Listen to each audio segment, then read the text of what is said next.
देश आज बाबा साहेब भीमराव अंबेडकर का 134वां जयंती मना रहा है और इस मौके पे झारखंड के तमाम पार्टियां और कई संगठन इस मौके पे उनको श्रद्धांजलि अर्पित की और उनका जो उनका जो मानव का प्रतिमा है वहां पहुंचकर उन्होंने उनका माल्यार्पण किया। इस मौके पे जो तमाम पार्टियां हैं उन्होंने कई ऐसे कार्यक्रम किए थे, कई कार्यक्रम का आयोजन होना था। अगर हम बात करें कि जिस तरह से कांग्रेस मानव श्रृंखला बना के एक संदेश देने की कोशिश की थी और लास्ट में इसके बाद एक जनसभा के तौर पे यहाँ पे वो कार्यक्रम का आयोजन करने जा रहा था। तो कुल मिला के कहना होगा कि बीजेपी, कांग्रेस और जेएमएम के और राज्य के सीएम हेमंत सोरेन यहाँ पहुँच के बाबा साहब को श्रद्धांजलि दिया है और इस मौके पे जेएमएम के और कांग्रेस के नेताओं ने क्या कहा उससे सुने। देखिए, डॉक्टर भीमराव अंबेडकर जी की जयंती पूरे देश के अंदर भारतीय जनता पार्टी धूमधाम से मना रही है।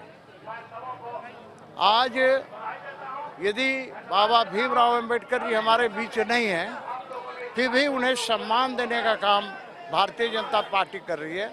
उनके जीते जी तो कांग्रेस राज में उन्हें सम्मान मिला नहीं, कांग्रेस भी उन्हें हराने का काम जो भी बंधु तो मैं यही कहना चाहते हैं उनसे आग्रह की कृपया कि बाबा साहब अम्बेडकर जयंती के शुभ अवसर पर मैं इतना ही कहूँगा कि उनके बताए हुए मार्ग पर सबको चलना चाहिए।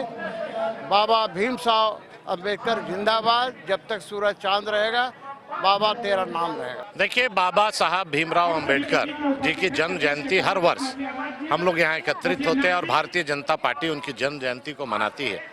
बाबा साहब अंबेडकर ने जो संविधान हम लोगों को इस देश को दिया, आज अगर आदिवासी समाज हो, दलित समाज हो, पिछड़े समाज हो और जो हक अधिकार उन्होंने दिया सामाजिक रूप से जाति के आधार पर, तो आज राजनीतिक रूप से या सामाजिक रूप से अस्तित्व में लोग आए।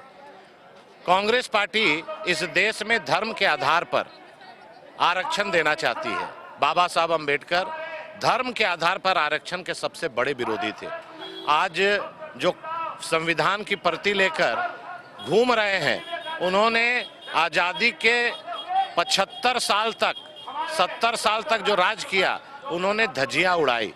सैकड़ों बार इस देश में राष्ट्रपति शासन लगा, सैकड़ों बार यहाँ पर कानून व्यवस्था ध्वस्त हुई, इमरजेंसी लगा।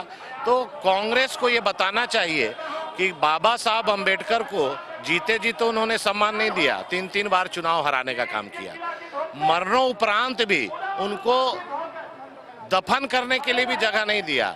भाजपा ने भारत रत्न से लेकर उनको जन्मभूमि, कर्मभूमि, उनकी अंतिम भूमि तो सम्मान करके विकसित करने का काम किया और भाजपा ही संविधान के अक्षरशः पालन करने वाली पार्टी है।